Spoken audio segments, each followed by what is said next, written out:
For the first time in a while, I saw the familiar face of a close friend.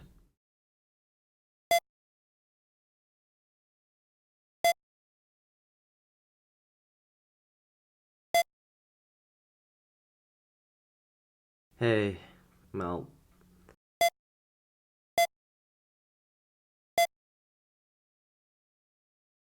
Oh, no, that's not it. It's just, I got something on my mind. That's all. It will be a great pleasure working with a strong alter ego like you, Meltlilith.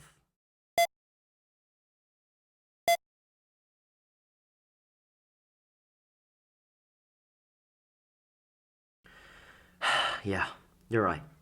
Sorry about that. Welcome to Chaldea, Melt. Let's get along. I expected this, but only now did I seriously realize that she really wouldn't remember anything. Master. I'm not used to having her call me that, but I guess I'll have to get used to it. It hadn't been that long ago, in all honesty, but regardless, it still felt like a good while since then. How do I even begin to talk to her? She asked me if I trusted her. I would easily say that I trusted her more than most. Illogical? Possibly.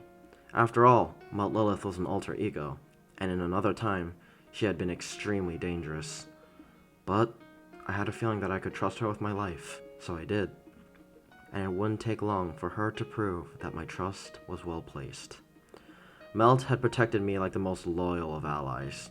She fought under my guidance with a quick and graceful aura, undaunted, unfaltering, acting as both my offense and defense. She was a perfect ally, one that would always keep my orders in mind and perform optimally for my sake. She was the perfect partner for my adventure in the Seraphix, at least on the surface. I could tell from the beginning that something was wrong with her. She had been getting progressively weaker and more fatigued, but even so, she kept on fighting. She kept all the enemies at bay, and even if she refused to admit it, she obviously kept my safety a higher priority than even her own. I felt that mentioning her weakening state would hurt her somehow, so I didn't bring it up.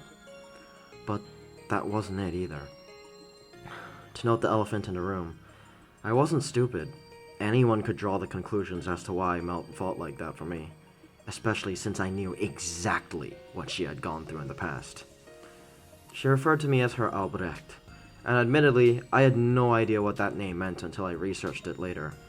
Referring to her infatuation with ballet, I learned that Albrecht was a character in the two-act dance named GISELLE. The dance was a romantic ballet named after the titular girl, GISELLE, who died from grief after learning her lover was engaged to another woman, the lover being Albrecht. It is a story of forgiveness and the inevitability of an implausible love, no matter how genuine. Albrecht felt immense guilt for the love he had but could not give, yet Giselle's ghost still protected him from vengeful spirits selflessly, forgiving Albrecht before passing on in peace. I broke a cold sweat after reading the entire play. With that context, her implications couldn't be more obvious.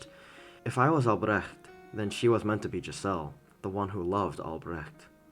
The Melt I knew had grown a lot from her past mistakes that she had made in an older time, and when she met me, she merely wanted to know how it felt to like someone. Not to love them in her selfish ways as an alter ego, but to have the feeling of love the way a human did.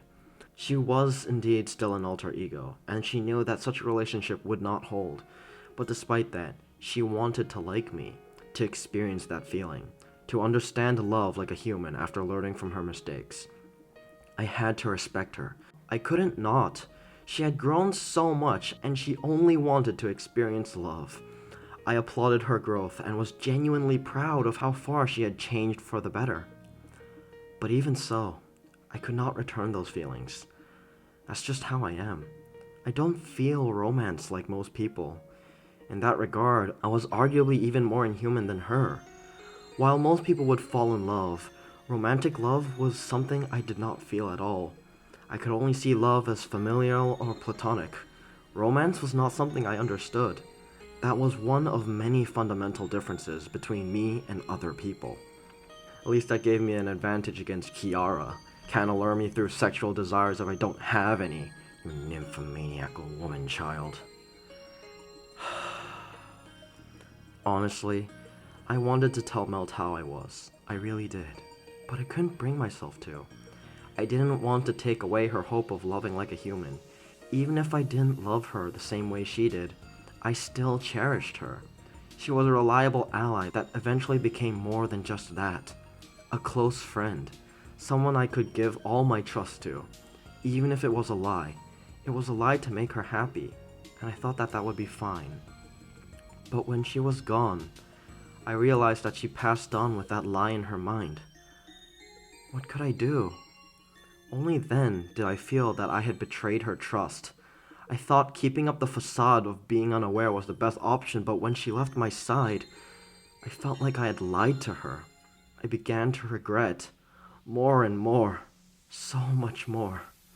These feelings would inevitably haunt me, and even though Meltlilith was able to be summoned, the version of her I knew back in the Seraphix was forever lost. She must have passed on in peace, knowing she would return to me in some form thanks to BB's tampering, and that she had ultimately protected me. But I still felt the weight of my lie on my shoulders. And to think, I didn't even say goodbye when I last saw her. I couldn't even be there to send her off. What kind of a master could I even call myself? What kind of a close friend was I? For hiding my nature, for being unable to even accompany her during her final moments, the forever lingering regret was a fitting punishment for me. Huh? Where am I? Digital space. This can't be the Seraphix, can it? Hello? Anybody there? No response. Well, I'm not gonna get anything done by sitting here. Might as well walk around and see if there's a way out. I scanned the oceanic landscape of the Seraphix. I saw no people, no life, no movement outside of the deep blue water. Nothing. I was still alone. I scanned the oceanic landscape of the Seraphix. I saw no people, no life, no movement outside of the deep blue water. Nothing. I was still alone. I scanned the oceanic landscape of the Seraphix. I saw no people, no life, no movement outside of the deep blue water. Nothing. I was still alone. I scanned the oceanic landscape of the Seraphix. I saw no people, no life. But there was movement. There was movement. Of course, I immediately ran towards it. Huh? Oh, you've gotta be kidding me. Mobs of the lunar sea. These specifically seemed to be Klein. These weren't even present in the Seraphix. What the hell are these doing here? Wait, focus. That doesn't matter. These are enemies. If they spotted me, it'd lead to a fight. And Unconsciously, I reached into my pocket and felt a familiar metal object. I don't want to kill. I don't want to kill. I need to avoid them.